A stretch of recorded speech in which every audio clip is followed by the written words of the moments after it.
Now, the question number 13. Let me explain on the whiteboard first of all. The important thing is we should know a to the power of n is equal to b to the power of n if and only if a is equal to b. This is the one of the thing. Or a to the power of n is equal to a to the power of m if and only if n is equal to m. Is this correct? Yes. So in my question, 2 to n is, let me check the question, 8 to 20. So how can I find n? This is my question. So first of all, since exponents are not equal to each other, I can't use this. Okay, I can't use this. Forget about this now. So the second rule, when the bases are equal, I can talk about the exponents. I think that 8. So what is 8? 8 is divided by 2, 4. 4 is divided by 2, 2. 2 is divided by 2, 1. That means 8 is equal to 2 to the power of 3. So I can copy down, instead of 8, 2 to the power of 3 to the power of 20. But still, my base is here only 2, but here 2 to the power of 3. I have to continue working on this. And then I remember one important rule. Rule is this: a to the power of n to the power of m is equal to a to the power of n times m. For example, 2 to the power of 3 to the power of 7 is equal to 2 to the power of 3 times 7, which is 2 to the power of 21. So in my question, instead of this 2 to the power of 3 times 20, I can say, so it will be 2 to the power of 60. And now it is equal to 2 to the power of n. So by using this rule directly, base is a, base is a, base is 2, base is 2. Then exponents must be equal to each other. So n equals 60. That's it. Question? No, thank you, sir. Welcome. By the way, for this rule also we have one exception. We have one exception for the positive and negative numbers, but since this is our topic, it's not this, I am not deeply explaining. It's enough to solve our question. Okay, question number 14. Read please by yourself.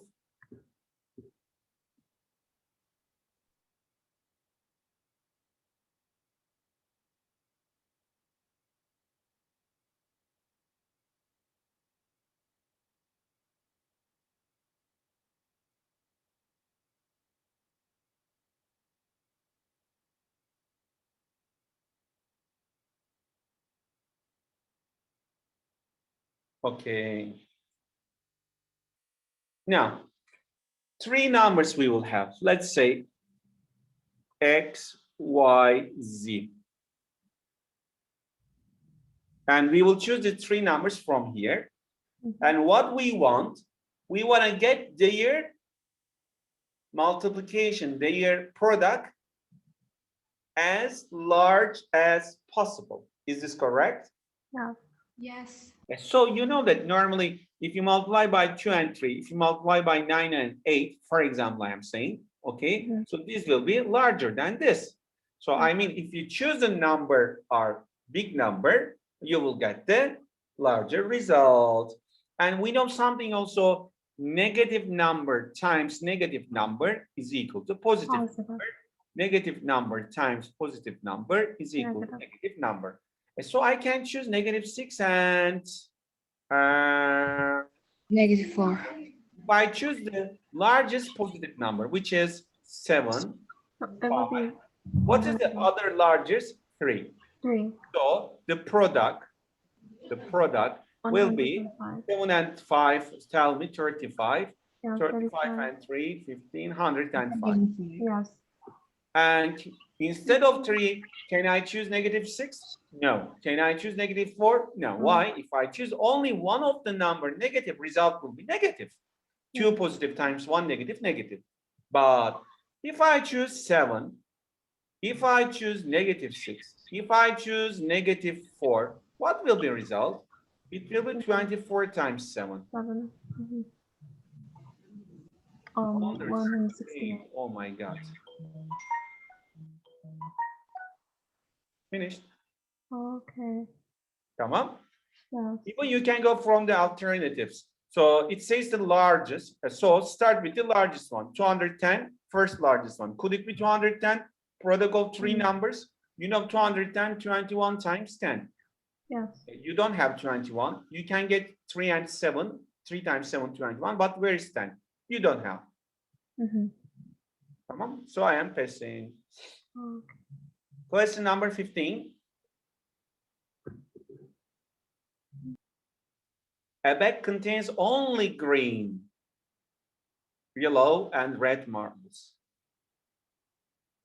The ratio of green marbles, important, it says ratio, green marbles to the yellow marbles to red marbles in a big jar is 3, 4, and 12. Okay, so let me write like this. Green to yellow to red is equal to 3 to 4 to 2. Is this clear? Yeah.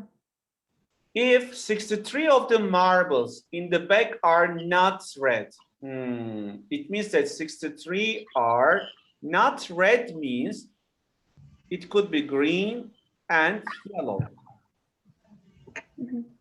Is it correct? Yeah. And the number of red marbles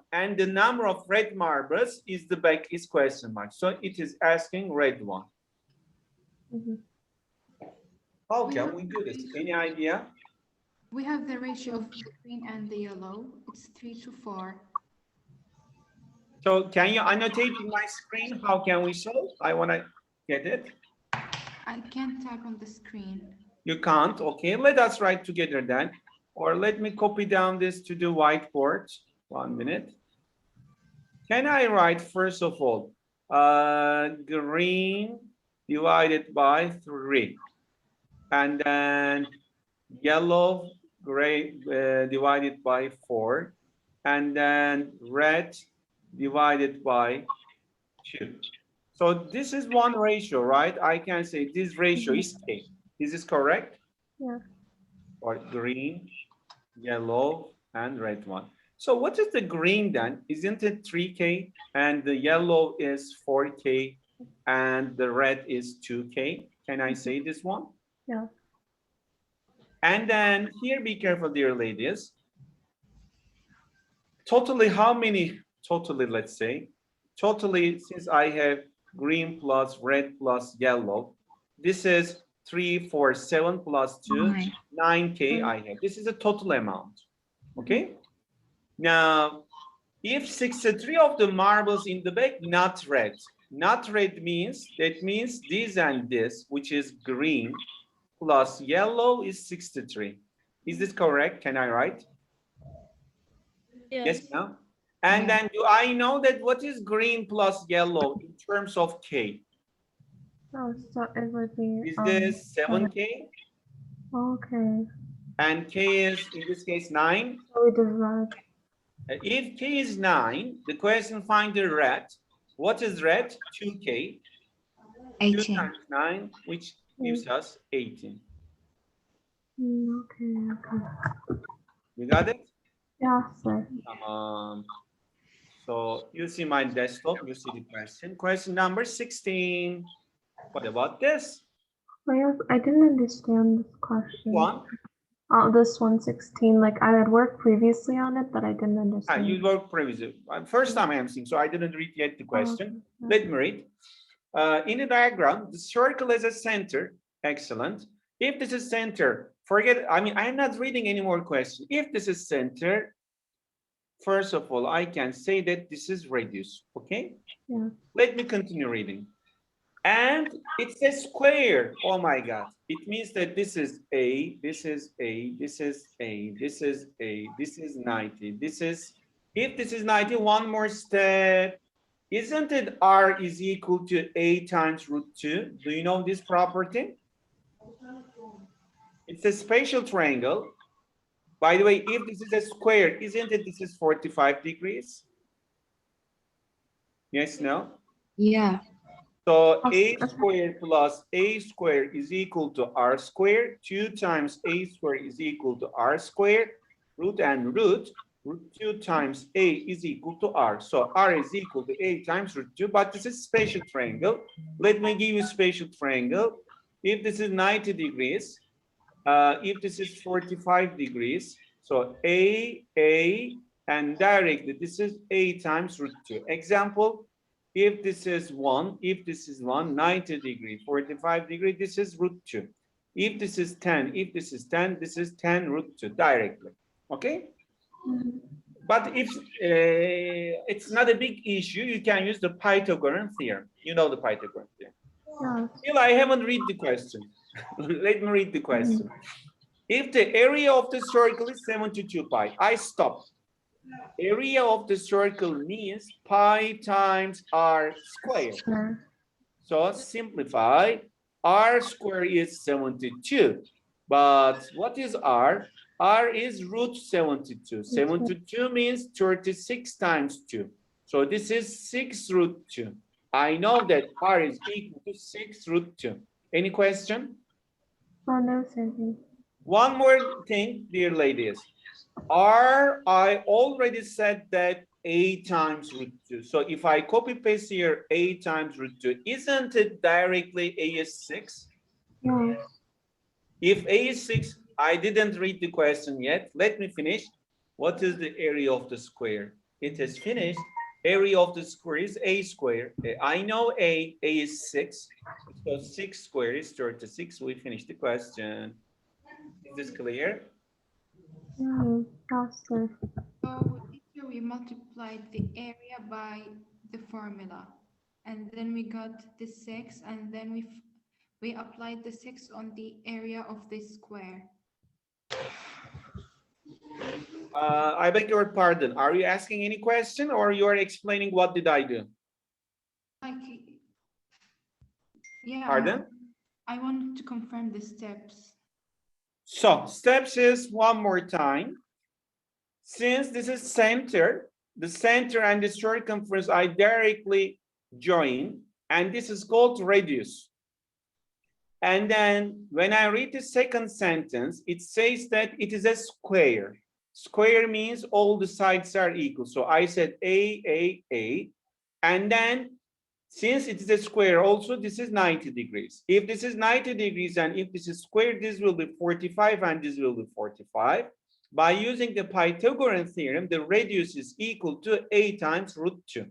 By using the Pythagorean theorem, which is here.